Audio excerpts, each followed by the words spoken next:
What's going on, everybody, and welcome back to another episode of our Road to the GOAT series.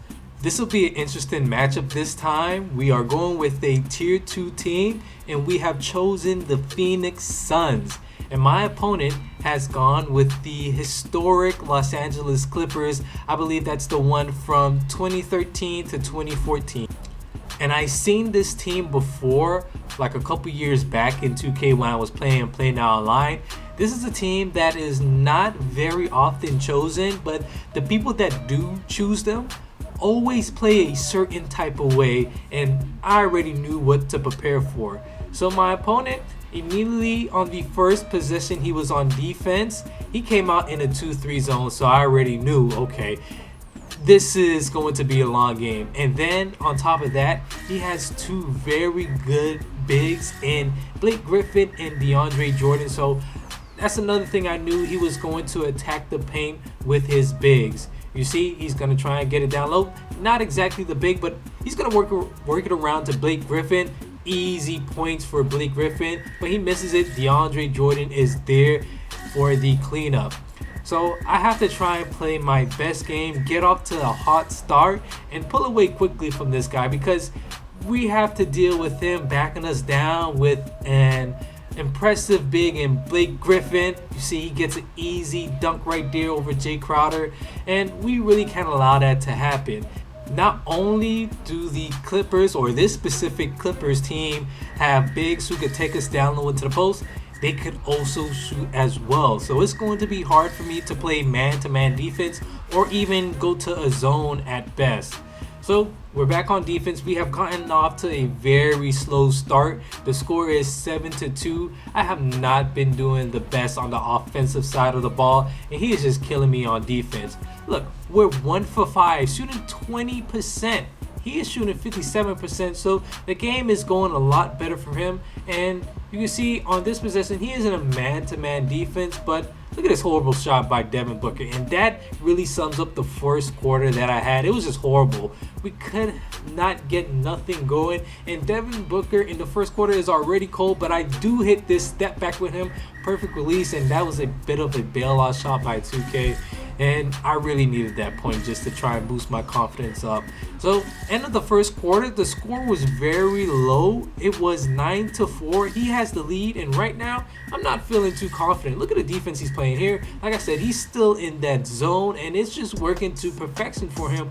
And the thing about the Clippers, whenever you choose this 2013, 2014 Clippers team, they know how to play that zone defense good, man. And it's something that I always stress. If you're going to go up against the zone, you have to have good shooters. And the Suns, they have decent shooters, but we've gotten off to such a poor start. Look at that miss from Devin Booker, but we are able to get the rebound and put it back up and in.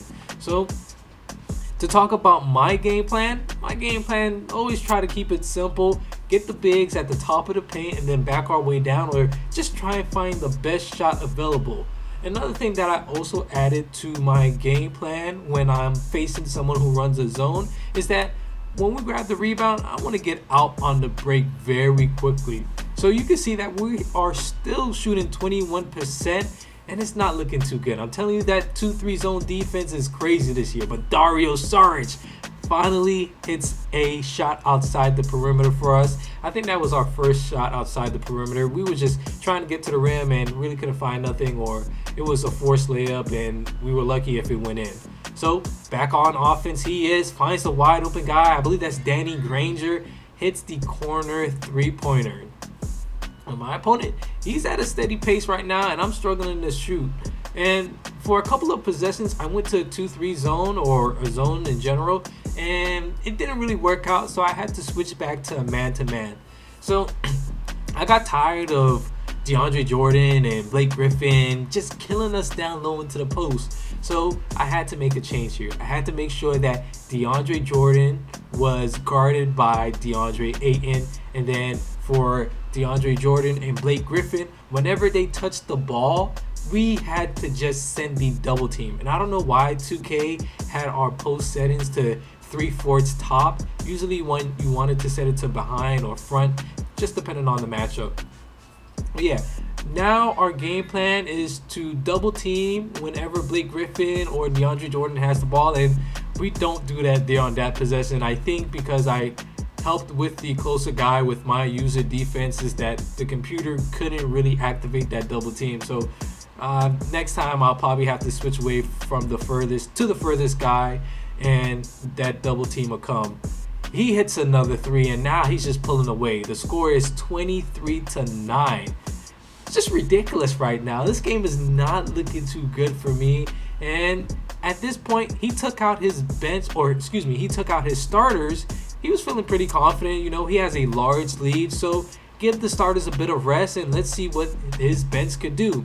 So this is a perfect time for me to try and make a run with my starters, and I have to also conserve their energy. So right now, we get a nice layup with DeAndre Ayton. We're back on defense, so I'm not really too much worried on defense right now. We don't have Blake Griffin or DeAndre Jordan in, but that's fine.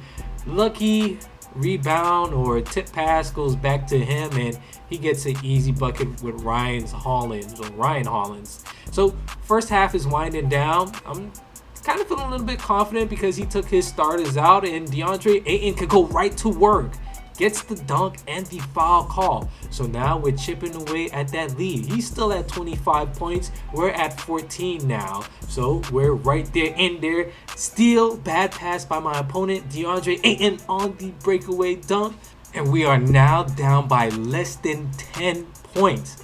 So a good way to end out the first half. Even though we're struggling to shoot, we're shooting about 30%, but I said to myself during this game, once I seen him come out in that 2-3 zone in the first quarter, I knew for me it was going to be a long game, and I had a good chance that I could climb my way out of this hole because not everyone is a perfect 2K player, and there's going to be some faults, and basketball is a game of runs. So right now we're on a bit of a run. He's still at 25 points. I'm at 20.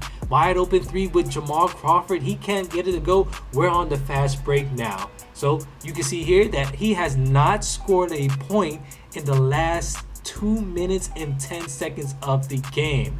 So back on offense we go. Devin Booker kicks it back out to Ayton. Mikal Bridges, three-pointer. We are going to cut it down to 2 points. On the next or a couple of possessions after that, we get to the rim with Devin Booker. They call a foul, and now we are shooting free throws to try and tie this thing up. My opponent has not scored a single point yet, so the tides have turned. Unfortunately, I did not hit that second free throw, and we're still down by 1, but my opponent, he can't really shoot, so I'm gonna take that. And we're on the fast break again. Devin Booker, he's jumping for no reason. Easy layup for Devin Booker, and now we take the lead. My opponent doesn't really know what to do. It looks like he's kind of frustrated. After being down by at least 14 points in the first half, we have come back to taking the lead. So now the game plan works. Bad pass by my opponent because we caused the double team. We're on the break again. Jae Crowder to the rim. Foul call, and now we just have to make these free throws. I know Jae Crowder free throw leads pretty well, and he's a pretty good free throw shooter at that. So first free throw goes up and it's in. Second free throw, we don't even get to see what happens because my opponent has had enough. He couldn't score, and we walk away with another victory. That was a very tough game, but you always have to hang in there because you never know what could happen. But thank you guys for watching, and I'll see you in the next video.